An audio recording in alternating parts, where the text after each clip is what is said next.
Leo nataka niongee na Chief Justice Martha Koome kwa sababu kesho tarehe 22 August 2022 Raila Odinga anabisha mlango yake na anapeleka petition kusema kwamba election haikuwa transparent, haikuwa ya huru na haikuwa ya haki. Na kwa hivyo nataka niongee na Chief Justice. Mimi sio lawyer, hata sijafanya kitu yoyote yenye inapelekana na sheria. So kila kitu yenye nasema hapa is according to a layman understanding. Mtu mwenye hajui kitu lakini anaishi mahali, kwa hivyo anaelewa vitu kadhaa kuhusu haya mambo vile yanapelekana. So our Chief Justice Martha Koome, I want to remind you two very important things. That one is Raila Odinga is before you because of an election. And before you go into that case, you must understand, why do we have an election? According to me and a layman's understanding is that an election is a platform where the people or citizens express their will in relation to who they want to lead them. So hapa ni mahali Wakenya wanaingia kujionyesha na kuchagua kiongozi wao, na wanaonyesha kupitia kwa ballot, not through the process. In 2017, Chief Justice David Maraga alikutwa na huyo Raila Odinga mwenye anakukuta. Raila Odinga akasema kwamba alikuwa ameibiwa election, na akasema kwamba ati the process yenye ilitumika kuangalia the will of the people ama count vote, kutransmit to the IEBC na kupeleka kwa nani, haikufanywa na ile process inafaa. Kitu moja inagonga vichwa vya Wakenya, na kitu moja Wakenya wanaelewa ni kwamba Raila hakusema kwamba ati Wakenya hawakufanya election, kwa hivyo tulifanya election. Instead of Maraga going to that case na kuambia Raila Odinga ama kuambia the election commission, the IEBC warudie kuhesabu, alituambia sisi wote turudi kwa election, tufanye rira nyingine. Now that leads me to another thing that followed that is very important, that you Martha Koome must consider before you make a decision on what next after Raila Odinga's cry. After Maraga kusema kwamba ni kweli hiyo process haikuenda vizuri, wala hakusema kwamba sisi hatukuvote, kwa sababu the obvious thing is that sisi tulikuwa tumevote.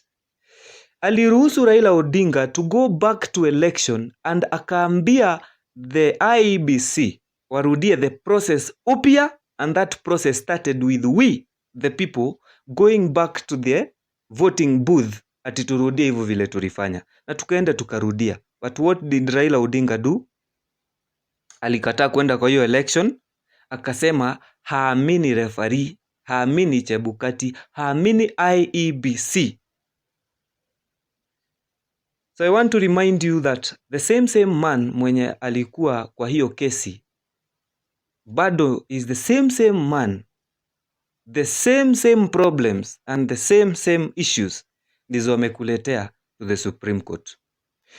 Number 2, nataka nikukumbushe kazi yako, kwa sababu kazi yako kulingana na mimi a layman understander, from me, mtu mwenye hajui sheria na hajui kila kitu, I borrow so much from your oath.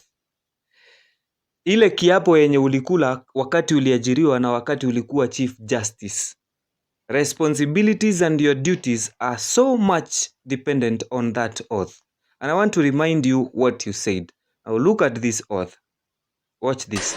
I, Martha Karambu Koome, Chief Justice of the Republic of Kenya and President of the Supreme Court of Kenya, do swear in the name of the Almighty God to diligently serve the people and the Republic of Kenya, and to impartially do justice in accordance with this Constitution as by law established, and the laws and customs of the Republic, without any fear, favor, bias, affection, ill will, prejudice, or any political, religious, or other influence.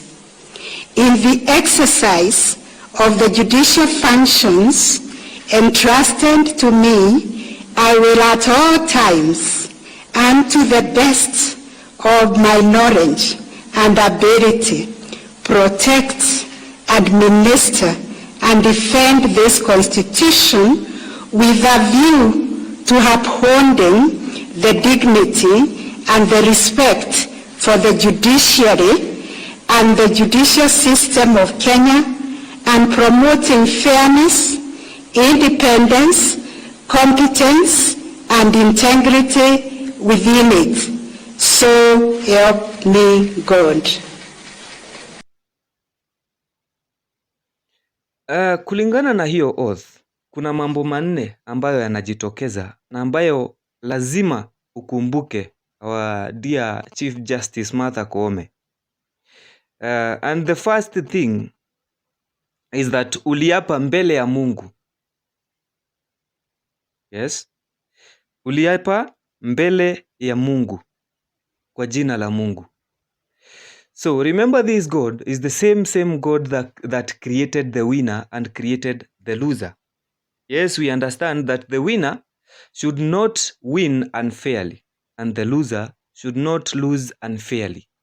But whatever you say about this election, whatever you rule about this election will mean so much to the God that you swore to serve and to the God that you used the name to swear in what you are going to do.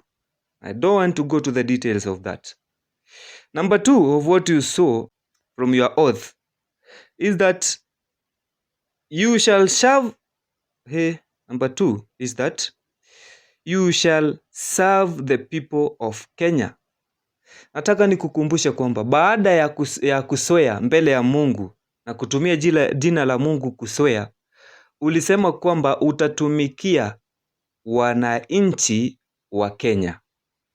Haukusema kwamba utatumikia wale wenye wanaongoza ama wale watu wanajipenda na wenye roho zenye zinajipenda bila kujali Mkenya atafanya nini. Kwa hivyo, the case before you is brought to you to challenge the will of the people.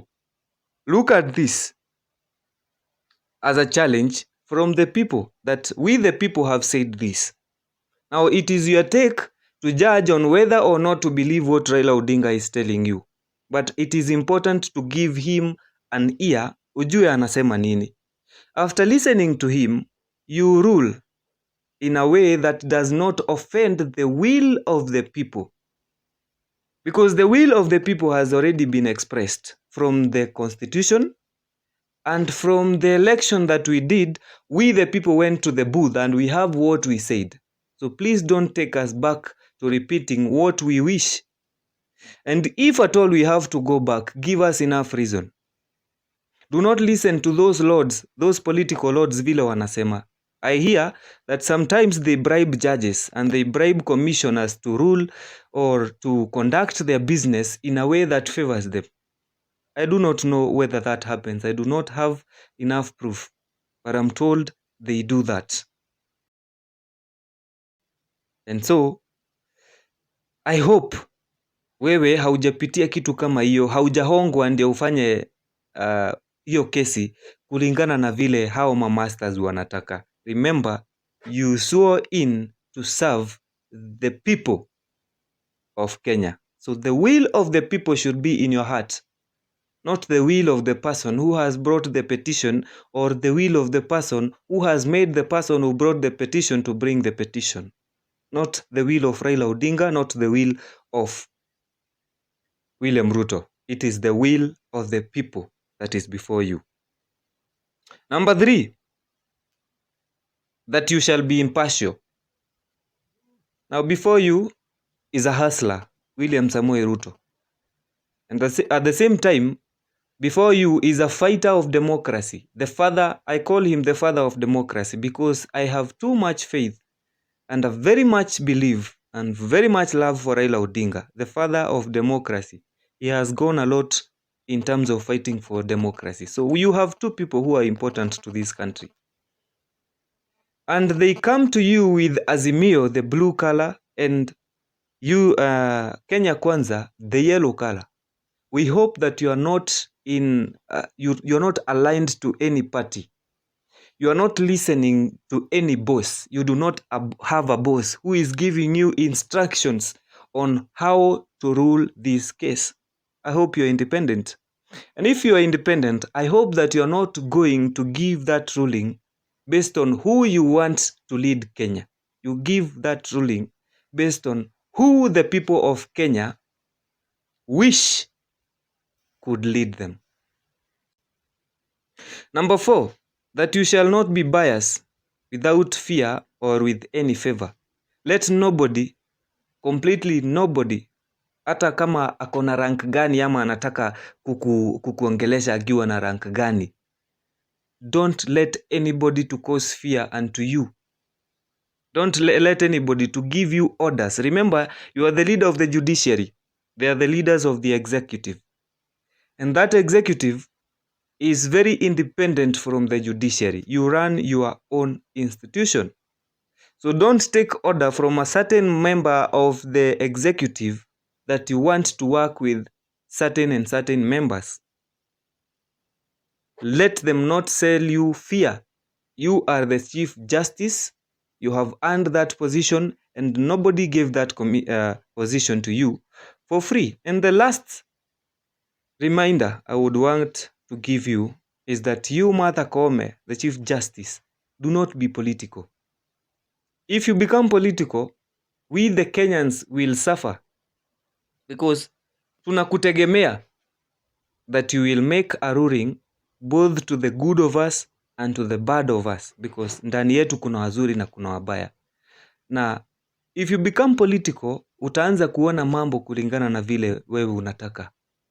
Because if you consider the just concluded election, watu wa Azimio walikuwa wanaona kwamba Raila ameshinda, na watu wa Kenya Kwanza walikuwa wanaona Ruto ameshinda.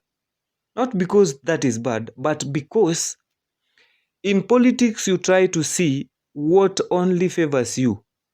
Even right now, watu wa Kenya Kwanza wanaamini that Azimio hawana kesi ya kuleta kotini. Na watu wa Azimio wanaamini kwamba Azimio have all the reasons to come to court, because if they come to court, they will take this government. So this is because they are political. So Martha Koome, please don't be political. Do not listen to any politician. Don't take any side. Just be ready to be served or to serve together with the government that the people said in their will. I will remind you very important words that starts the Constitution. That the Constitution that made you the Chief Justice also was intended to serve the people. And very important, two very important words begins the Constitution. We the people. So dear Martha Koome, do not forget these important words. We the people. Hello and thank you for listening to me. My name is Wilson Kimani and that is Kim Explained.